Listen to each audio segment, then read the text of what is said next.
నేను సంవత్సరం అవుతుంది ఇక్కడికి రావటం. ఇంతకుముందు నేను పిచ్చిగా తాగేవాడిని, డైలీ తాగేవాడిని.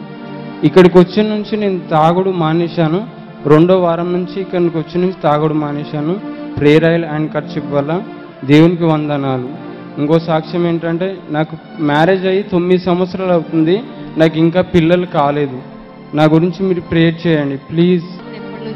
9 సంవత్సరాలు. 9 సంవత్సరాల నుంచి ఎవరు నీ త్రాగు నుంచి విడిపించారు? యేసయ్య. గట్టిగా చప్పట్లు కొడదామండి. చూడండి, ఒక వ్యక్తికి ఒకవేళ రోగి స్వస్థత కావడం కన్నా, క్యాన్సర్ హీల్ కావడం కన్నా, ఒక పాపంలో ఉన్న వ్యక్తి అంటే వ్యసనానికి బానిసైపోయిన వ్యక్తి అది విడుదల పొందటం అనేది ఒక అద్భుతమైన కార్యం. 9 ఇయర్స్ అవుతుంది కదా, మీకు పిల్లలు లేరు. తప్పకుండా నెక్స్ట్ ఇయర్ మీ చేతిలో దేవుడు బిడ్డనివ్వబోతున్నాడు. అందరికీ ప్రైజ్ ది లార్డ్ అండి. నా పేరు శివశంకర్. 7 ఇయర్స్ నుంచి నాకు డ్రింక్ అలవాటు ఉంది. ఫ్రెండ్స్ ఎవరైనా సరే ఫోన్ చేస్తే 11 కానీ 12 కానీ 1 కానీ వెళ్ళేసి పార్టీ చేసుకునేవాడిని మేము. కానీ నాకు 3 మంత్స్ నుంచి చర్చ్కి వస్తున్నాను. 3 మంత్స్ నుంచి ఏ రోజైనా సరే తాగాలని నాకు అలవాటు లేదు. కానీ ఫ్రెండ్స్ ఇప్పుడు ఫోన్ చేసి పార్టీ ఇస్తా అంటే వెళ్ళట్లేదు అసలు. ఎప్పుడు అనుకుంటున్నారు సండే రోజు నేను చర్చ్కి వస్తున్నాను, ఫ్రెండ్స్ ఎవరికి తెలియదు. సండే రోజు మాత్రం ప్రత్యేకంగా చాలా మంది ఫోన్ చేసేవాళ్ళు. కానీ సండే వీడు నాకు దొరకడు, పార్టీ ఇచ్చినా పార్టీ తీసుకోవట్లేదు అని చెప్పేసి వాళ్ళే ఫోన్ చేయడం పనిచేస్తారు మ్యామ్. ఇవాళకి మాత్రం డ్రింక్ లేదు అసలు. ఎప్పటి నుంచి తాగేవాడు? నేను 7 ఇయర్స్ నుంచి తాగుతున్నాను. 7 ఇయర్స్ నుంచి మ్యామ్. ఇక్కడికి వచ్చి ఎంతకాలం? 3 మంత్స్ అవుతుంది. ఓన్లీ 3 మంత్స్ నుంచి తాగుడు మానేసావు. 3 మంత్స్ నుంచి ముట్టట్లేదు మ్యామ్. ముట్టట్లేదు. నీ మనసు మారిపోయింది ఈ రోజు. అసలు ముందు అది డ్రింక్ బీర్ అసలు బాటిల్స్ చూస్తేనే అసలు నాకు విసుకొస్తుంది మ్యామ్. ఇంకోటి ఏంటంటే లాస్ట్ టైం మా బావ గారు కూడా లేకుండే అసలు 9 ఇయర్స్ నుంచి ఇంట్లో లేడు. అయితే బెల్లంపల్లిలో లెటర్ అది ప్యాడ్ రాస్తే బాగుంటుందని చెప్పేసి ఫ్రెండ్స్ చెప్పారు. కానీ ఎందుకు నమ్మలేదు, రాస్తే బాగా వస్తాడా అని చెప్పేసి కొంచెం నాకు నమ్మకం లేకుండే.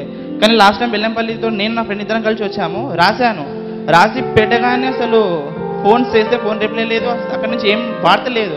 కానీ అనుకునేవాడిని బెల్లంపల్లిలో లెటర్ రాశాను రావట్లేదు, అందరూ బెల్లంపల్లిలోకి వచ్చి మెరాకిల్స్ జరిగాయి అని చెప్పి అందరూ అనుకుంటున్నారు. కానీ నేను ఎందుకు మూడిగా వచ్చి కూర్చునేవాడిని. కానీ సాటర్డే రోజు మా బావగారు వచ్చారు, రాయగానే అద్భుతం జరిగిందని చెప్పేసి నాకు కూడా నమ్మబోతుంది. మెరాకిల్స్ జరుగుతున్నాయి అంతే. ఇక్కడ ఆడ బెల్లంపల్లి రాసానేది జాబ్ కూడా లేకుండా మేము 3 ఇయర్స్ నుండి జాబ్ లేకుండా 3 ఇయర్స్ నుంచి ఫ్రెండ్స్తో డ్రింక్ చేసేవాడిని, మూవీస్కి వెళ్ళేవాడిని. కానీ స్కూల్స్లో ఇప్పుడు టీచర్స్ జాబ్ దొరికింది మ్యామ్ నాకు. ఎక్కడెక్కడ తిరిగాను మ్యామ్, సాయం గురించి, హెల్ప్ గురించి చాలా తిరిగాను. అప్పుల బాధలు, ఫ్రెండ్స్ చెడు తిరుగుళ్ళు, చెడు అలవాట్లు చాలా చేశాను మ్యామ్. కానీ 3-4 మంత్స్ నుండి ఇక్కడికి వచ్చాను మ్యామ్, చాలా ఫ్రీ అయిపోయినాను మేడం. అసలు అద్భుతం ఏంటంటే మా బావగారు లెటర్ రాశాను బెల్లంపల్లిలో, అసలు సెకండ్ వీక్ ఇక్కడ వచ్చి కూర్చుంటున్నాడు కూడా ఇక్కడ. అసలు అర్థమే కావట్లేదు అసలు ఇప్పుడు కూడా. 50 డేస్ 50 దినాల ఉపవాస ప్రార్థనలో తన బావగారు వెళ్ళిపోయారు, రిక్వెస్ట్ ఇచ్చాడండి, వస్తాడని నమ్మలేదు. కానీ అద్భుతంగా తన కుటుంబంతో కలవటం, ఆయన కూడా ఈ స్థలంలోకి రావటం, ఇది నిజంగా ప్రభు చేసినటువంటి అద్భుతం. అందుకనే కొన్ని దేవుడు చేసేవి, యేసయ్య చేసేవి నమ్మని నిజాలు దేవుని బిడ్డలారా. అందుకని లేని వాటిని అందరు చెప్పండి ఉన్న వాటిగా చేసే దేవుడు. యవనస్తుడు చూడండి 7 సంవత్సరాల నుంచి త్రాగుడికి, అనేక వ్యసనాలకి బానిసైపోయినాడు. 3 మంత్స్ అవుతుంది ఇక్కడికి వచ్చిన నాటి నుండి తన జీవితాన్ని యేసయ్య మార్చేశాడండి కదా. అంత గొప్ప కార్యం. ఈరోజు తను అంటున్నాడు తనకి త్రాగుడి మీద మనసు లేదట, లోకం మీద మనసు లేదు. తన జీవితాన్ని మార్చింది ఎవరండి? మీరు చెప్పాలి ఎవరు? గట్టిగా అందరూ యేసయ్యకి చప్పట్లు కొడదాం. దేవుడి యవనస్తుని దీవించును గాక.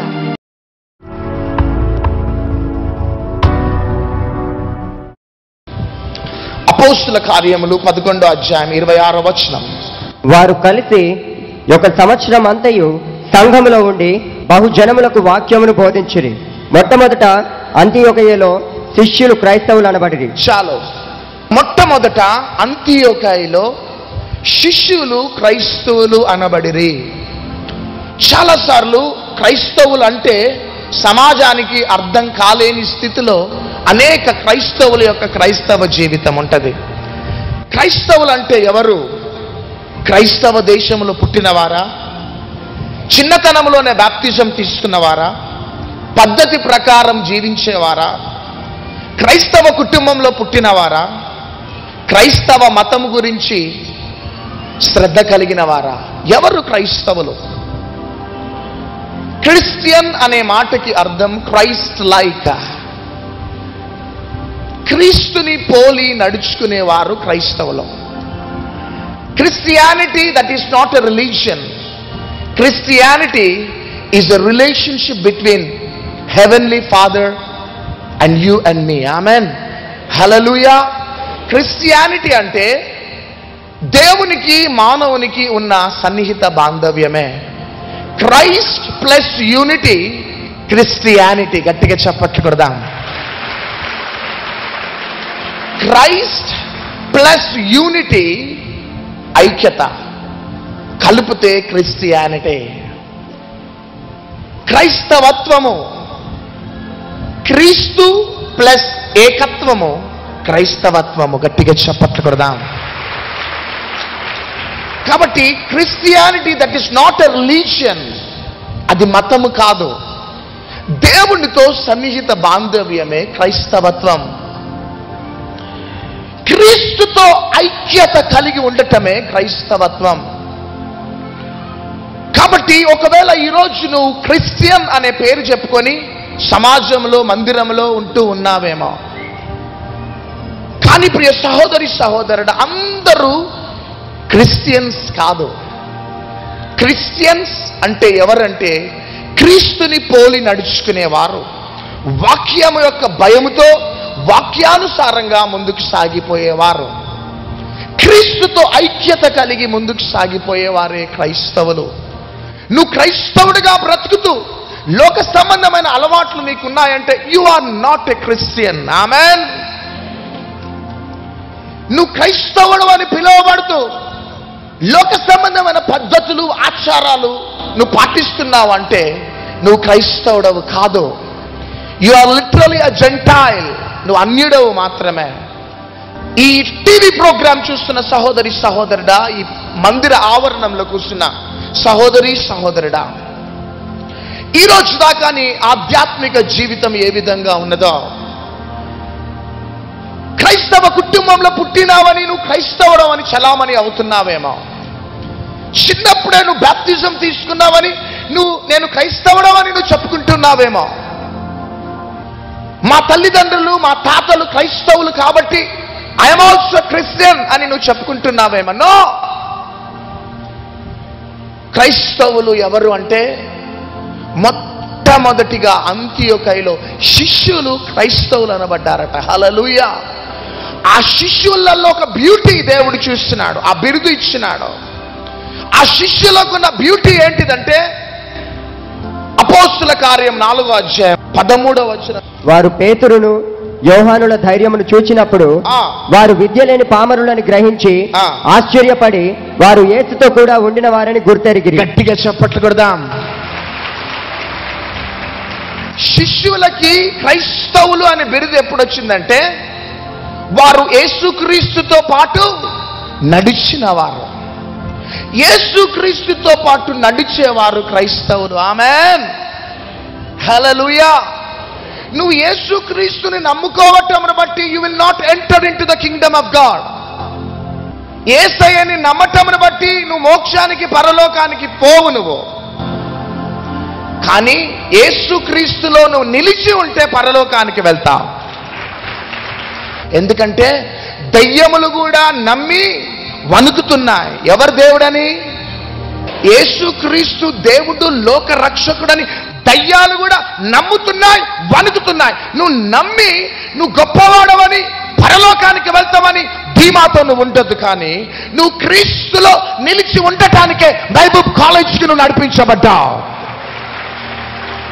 ఈరోజు దాకా నీవు క్రీస్తుని నమ్మిన వ్యక్తి అనుభవంలో నువ్వు బ్రతుకుతున్నావేమో, మందిరానికి వెళ్ళే అనుభవంలో ఉంటున్నావేమో, ప్రార్థన చేపించుకోవటం ప్రార్థన చేసుకునే అనుభవంలో నువ్వు ఉంటున్నావేమో. కానీ I tell you my dear brothers and sisters, ఈ రాత్రి నువ్వు యేసయ్యలో నిలిచి ఉండాలి. ఆమేన్. ఎవరిలో నిలిచి ఉండాలి? హల్లెలూయా. అందుకని చదవండి యోహాను సువార్త 15వ అధ్యాయం 5వ వచనం. ఎవడు నాయందు నిలిచి ఉండునో, ఎవడు నాయందు నిలిచి ఉంటునో, నేను ఎవని యందు నిలిచి ఉండునో, నేను ఎవరి యొద్ద నిలిచి ఉంటునో వాడు బహుగా ఫలించును. వారు బహుగా ఫలించును. ఆమేన్. ఎవరు నన్ను నమ్ముకుంటారో అని రాసలేదు, కానీ ఎవరు నాయందు నిలిచి ఉంటారో వారు బహుగా ఫలిస్తారట. కాబట్టి నువ్వు నమ్మినందుకు నీ జీవితంలో అద్భుతాలు జరగవు, నమ్మినందుకు నీ జీవితంలో ఒక బ్రేక్ త్రూ జరగదు, నువ్వు నమ్మినందుకు సంవత్సరాల తరబడి నిన్ను నీ కుటుంబాన్ని వెంబడిస్తున్న ఆ శాపం అనే కాడి అనేది విరగదు. ఆ కాడి ఎప్పుడు విరిగిపోతుందంటే క్రీస్తులో చెప్పాలి నిలిచి ఉంటే. ఆమేన్. యేసు క్రీస్తులో నిలిచి ఉండటం అంటే ఏంటిదో చెప్తున్నాను. ఇప్పుడు ఈ రెడ్ కలర్లో ఆ వైట్ హ్యాండ్ కర్చీఫ్ మనం ముంచుతున్నాం.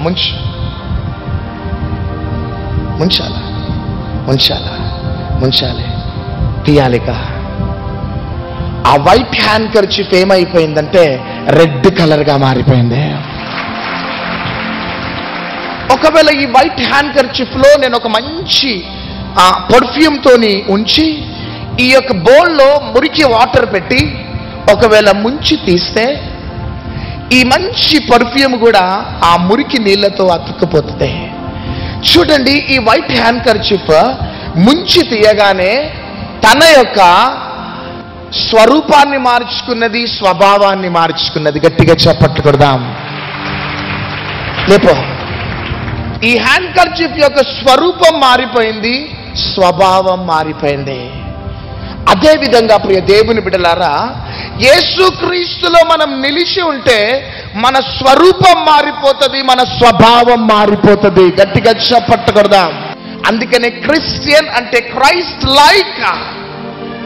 యేసయ్యని పోలి నువ్వు నడుచుకుంటూ ఉంటావు. ఈరోజు దాకా ఎందుకు నీ కుటుంబంలో పోరాటాలను అనుభవిస్తున్నావు?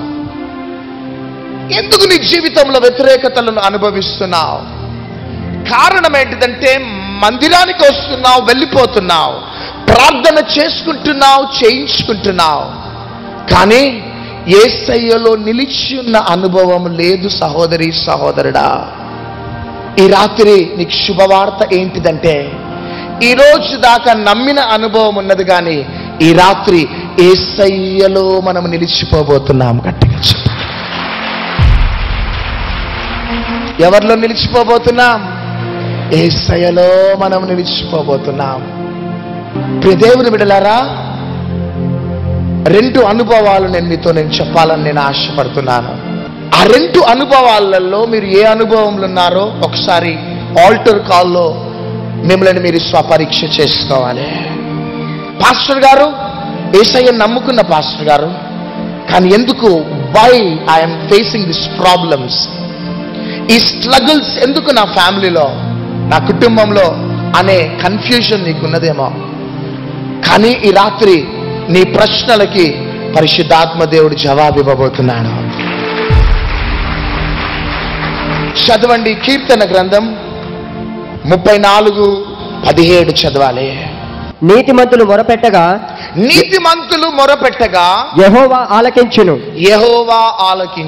వారి శ్రమలన్నిటిలో నుండి వారిని విడిపించును. నీతిమంతులు మొరపెట్టగా యెహోవా ఆలకించును, వారి శ్రమలన్నిటిలో నుంచట దేవుడు విడిపిస్తాడట. రెండవదిగా యోబు గ్రంథం 21:14 వారు నీ మార్గములను గురించిన జ్ఞానము మాకు అక్కరలేదు, నీ మార్గములను గురించిన జ్ఞానం మాకు అక్కర్లే, నీవు మమ్మను విడిచిపోమ్మని దేవునితో చెప్పుదురు. మేము ఆయనను సేవించుటకు సర్వశక్తి గలవాడెవడు, మేము ఆయనను గురించి ప్రార్థన చేయుట చేత మాకేమి లాభము కలుగును అని వారు చెప్పుదురు. హల్లెలూయా. ఈ రకమైన ప్రజలు ఎవరంటే భక్తిహీనులు. అందరు చెప్పండి. మొదటి వారు ఎవరు? 34వ కీర్తనలో నీతిమంతులు. అందరు చెప్పాలి. నీతిమంతులు మొర పెడితేనంట వారి శ్రమలన్నిట్లో నుంచి దేవుడు విడిపిస్తాడట. ఈ భక్తిహీనులు ఏమంటున్నారంటే నీ సహాయం మాకు అవసరంలే, మేము ఏం చెయ్యాలో మాకు తెలుసు అనే స్వభావము కలిగిన వారు. ప్రియ సహోదరి సహోదరుడా, ఈరోజు నువ్వు ఆయా పోరాటాల మధ్యలో, వ్యతిరేకతల మధ్యలో నువ్వు ఉంటున్నావు. నీవు భక్తిహీనుడవు అనే అనుభవంలో ఉంటున్నావా, నీతిమంతుని యొక్క అనుభవంలో ఉంటున్నావా? ఈ రాత్రి నువ్వు స్వపరీక్ష చేసుకోవాలి. భక్తిహీనులు అంటే ఎవరు చెప్పండి? రక్తహీనత అని ఎవరినంటారు? ఎవరినంటారు రక్తహీనత అని? చెప్పాలి. రక్తము తక్కువ ఉన్న వారిని చూసి నీకు ఏ హీనత ఉన్నదంటారు? రక్తహీనత ఉన్నది. రక్తం ఉన్నది కానీ ఉండవలసినంత చెప్పాలా రక్తము లేదని అర్థం. కాబట్టి భక్తిహీనులను ఎవరినంటారు? భక్తి ఉన్నది కానీ ఉండవలసినంతగా భక్తి లేని వారిని భక్తిహీనులు అనేసి అంటారు. కాబట్టి ప్రియ దేవుని బిడ్డలారా, మందిరంలో నీతిమంతులు ఉంటారు, భక్తిహీనులు కూడా ఉంటారు. చెప్పట్టుకురా. నీతిమంతులు ఎవరు అంటే యేసుక్రీస్తు ప్రభువులో నిలిచి ఉండి ముందుకు సాగిపోతూ ఉంటారు. నీతిమంతులు ఎన్ని పోరాటాలు వచ్చినా, వ్యతిరేకతలు వచ్చినా, ప్రతికూలమైన పరిస్థితులలో, అనుకూలమైన పరిస్థితులలో వారి యొక్క తీర్మానం ఏంటిదంటే యేసుక్రీస్తులో నిలిచి ఉండటమే. కానీ భక్తిహీనులు ఎవరంటే మందిరానికి వస్తూ ఉంటారు, వాళ్ళు ప్రార్థనలు చేయించుకుంటూ ఉంటారు, ప్రార్థనలు చేస్తూ ఉంటారు. కార్నల్ ఎక్స్పీరియన్స్, ఎదగని స్వభావం కలిగిన క్రైస్తవులు వేరు. భక్తి ఉంటది కానీ ఉండవలసినంతగా భక్తి లేనివారు. ఆదివారం మందిరానికి వస్తారు, మందిరంలో ఎక్కడ లేని ఏడుపులతో ప్రార్థనలు చేస్తారు, మరలా ఇంటికి వెళ్ళిపోయి టీవీ ఆన్ చేసుకొని సీరియళ్ళు చూసే అనుభవం, సినిమాలు చూసే అనుభవం. పాస్టర్ గారు మేము ఎప్పుడు తాగుతామా? పాస్టర్ గారు ఏదో క్రిస్మస్కి తాగుతామంటే మరలా ఎప్పుడు చెప్పాలా? క్రిస్మస్కి. సహోదరి సహోదరుడా, నువ్వు క్రిస్మస్కి తాగినా, గుడ్ ఫ్రైడేకి తాగినా దేవుని యొక్క తీర్పులోకి నువ్వు వెళ్ళిపోతావంతే. హల్లెలూయా. వీళ్ళంతా ఎవరు అంటే ఈ లోకాన్ని సంతోషపరిచే ప్రజలు, ఈ లోక సంబంధమైన ప్రజలని సంతోషపరిచే అనుభవం కలిగిన వారు. మందిరానికి వస్తారు, దేవుణ్ణి సంతోషపరుస్తారు, మరలా బయటికి వెళ్తారు, ప్రజలని సంతోషపరిచే అనుభవం. వీరు ఎవరు అంటే ఎవరు? భక్తిహీనులు. అపోస్తుల కార్యములలో చూడండి, ఒక విశ్వాసికి ఎక్కడైనా దయ్యం పట్టిందా? చెప్పాలి. విశ్వాసికి దయ్యం పట్టినట్టు అపోస్తుల కార్యములలో ఎక్కడైనా కనబడ్డదా? కారణం ఏంటిదంటే సంఘము, శిష్యులు యేసయ్యలో నిలిచి ఉన్నారు. ఆమెన్. నీతిమంతుల యొక్క జీవితం ఏ విధంగా ఉంటుందంటే వారు పట్టుకున్నదల్లా బంగారంగా మారిపోతుంది. చప్పట్లు కొడదామా? వారి కుటుంబంలో ఒక వ్యక్తి అడుగు పెడితే ఆ కుటుంబం దీవించబడుతుంది. ఆమేన్. ఆ కుటుంబం ఒక కుటుంబంలో అడుగు పెడితే ఆ కుటుంబం దీవించబడుతుంది. ఆ కుటుంబం ఏ పని తలబెట్టినా కానీ ఆ పనిలో దేవుడు విజయాన్ని అనుగ్రహిస్తాడు. ఆధ్యాత్మికంగా, మానసికంగా, శారీరకంగా, కుటుంబ పరంగా, ఉద్యోగ పరంగా, ఆర్థిక పరంగా, సామాజికంగా, వ్యాపార పరంగా అన్ని కోణాలలో కూడా ఒక ఉన్నతమైన స్థాయిలో దేవుడు వారిని ఆశీర్వదించి దీవిస్తాడు. హల్లెలూయా. ఏ లోటు ఉండదో, పరలోక ఆనందాన్ని ప్రతి నిత్యము ఆ కుటుంబంలో ఆ ప్రజలు అనుభవిస్తూ ఉంటారు. నీతి మంతుల యొక్క కుటుంబం. కానీ భక్తిహీనులు కుటుంబము క్రమక్రమంగా క్షీణించిపోతూ ఉంటుంది. ఈరోజు ఎందుకు పరిశుద్ధాత్మ దేవుడితో మాట్లాడుతున్నాడంటే ఈరోజు దాకా యేసయ్యని నమ్మిన అనుభవం ఉన్నది కానీ యేసయ్యలో చెప్పాలి నిలిచి ఉండిన అనుభవం లేదా? ఈరోజు దాకా నీకు భక్తి ఉన్నది కానీ ఉండవలసినంతగా చెప్పాలి భక్తి లేదా? ఈ రాత్రి ఎందుకు నువ్వు ఇక్కడికి నడిపించబడ్డావంటే ఈరోజు నీ ఆధ్యాత్మిక బలిపీఠాన్ని దేవుడు కట్టబోతున్నాడు.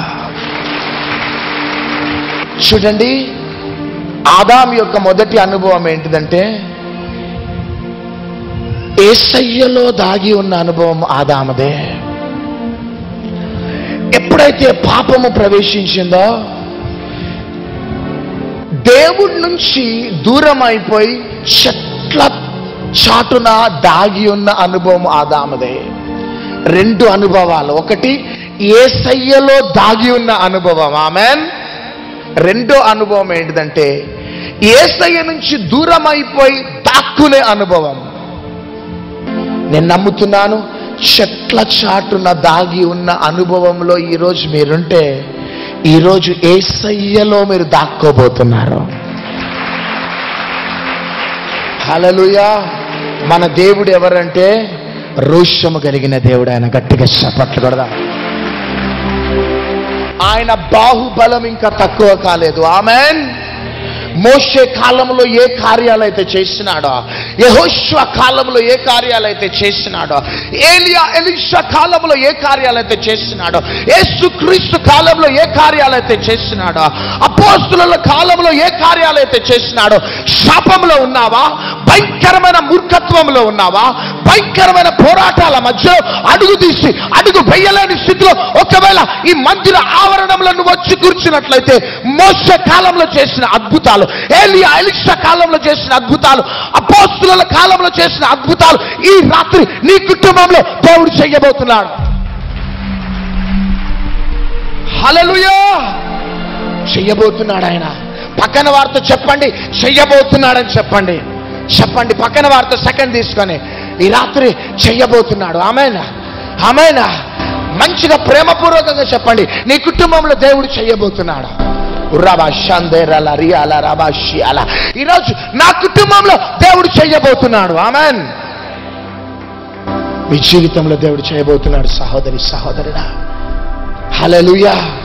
ఒకవేళ మోషే కాలంలో ఉన్న దేవుడు ఈ రోజులలో చనిపోయిన స్థితిలో ఉన్నాడంటే, ఏలియా ఎలీషా కాలంలో ఉన్న దేవుడు ఈ రోజులలో చనిపోయిన స్థితిలో ఉన్నాడంటే మీ జీవితంలో కార్యం చేయడు. కానీ మోషే కాలంలో రోషము కలిగి ముందుకు సాగిన దేవుడు, ఏలియా ఎలీషా కాలంలో రోషము కలిగి అహాబు ముందు ధైర్యంగా నిలబెట్టిన దేవుడు ఈ దినాలలో మిమ్మల్ని ధైర్యంగా నిలబెట్టబోతున్నాడు.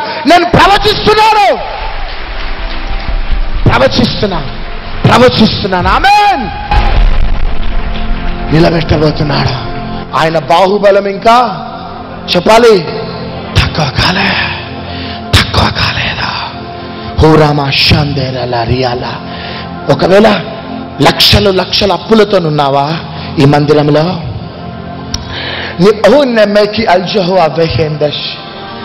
ఇక్కడ ఒక లేడీ ఉన్నది, నీ భర్త నిన్ను విడిచిపెట్టి వెళ్ళిపోయినాడు. ఎన్నిసార్లు చెప్పినా రావట్లేడు నీ భర్త. చాలా వేదనను అనుభవిస్తున్నావు. ఇక నా భర్త రాడేమో అనుకుంటున్నావు. ఈ రాత్రి ఆ సహోదరి ఎవరో లేచి నిలబడాలి. వండర్ఫుల్ సిస్టర్, పట్టుకోండి వెనకాల.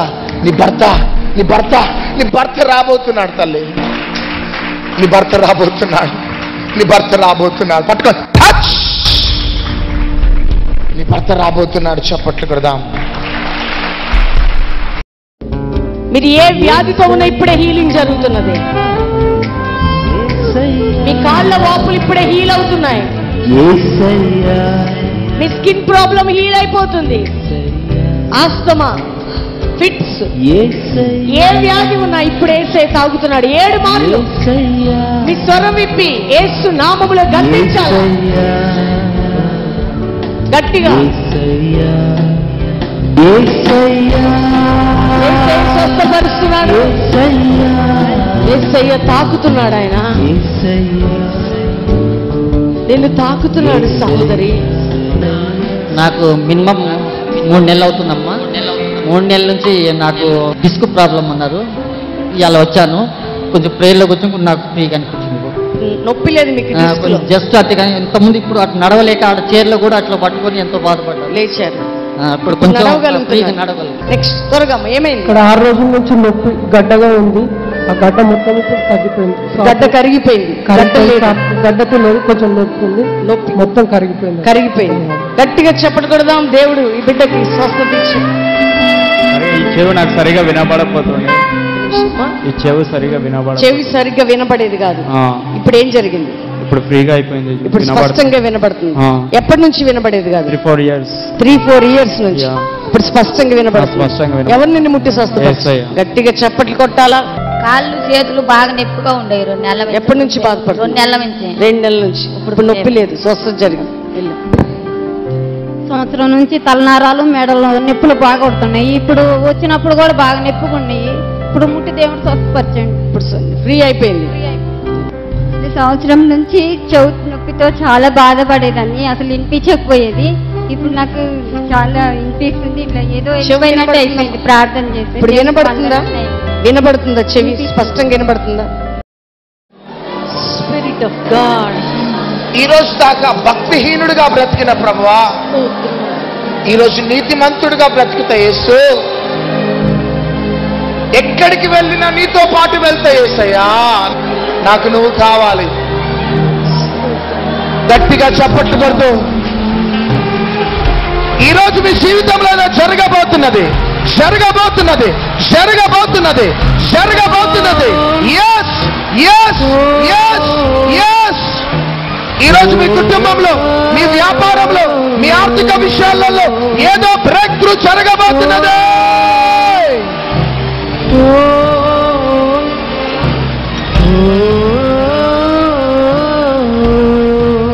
అందరూ నాతో పాటు గట్టిగా ఈ మాటలు చెప్పండి. యేసుక్రీస్తు ప్రభువా, నీవు లోకరక్షకుడవని, నీవు రక్తం కార్చినావని, ప్రాణం పెట్టినావని, మరణించి తిరిగి లేచినావని, పరలోకానికి ఆరోహణమైనావని, మరలా రాబోతున్నావని, నీవు నిజమైన దేవుడవని, నీవు లోకరక్షకుడవని నేను నమ్ముచున్నాను. నా పాపాలను కడిగి, నా బలహీనతలను కడిగి, నా హృదయంలోకి రమ్ము, నాకు దేవుడిగా ఉంటుము. యేసుక్రీస్తు నామములో నా పాపాలను క్షమించినందుకు వందనాలు. యేసుక్రీస్తు నామములో అడిగి వేడుకొనిచున్నాము తండ్రి. Amen, amen, amen. అందరూ అదే విధంగా చేతులు పైకెత్తినట్లయితే, టీవీ ప్రోగ్రామ్ చూస్తున్న ప్రజలారా, ఇదిగో తండ్రి యొక్కయు కుమారుని యొక్కయు పరిశుద్ధాత్మ త్రియేక నామములో ఇదిగో మీ కుటుంబాలలో దేవుడు మహిమ కలిగిన కార్యాలు జరుగునుగాక. ప్రతి శాపమనే కాడి టీవీ ప్రోగ్రామ్ చూస్తున్న ప్రజల జీవితాలలో విరిగిపోవును గాక. మీ కుటుంబాలలో క్షేమము కలుగును గాక. దీపము నిత్యము వెలుగుతూ ఉంటుంది గాక. యేసు నామములో అడుగుచున్నాం తండ్రి. Amen, amen, amen.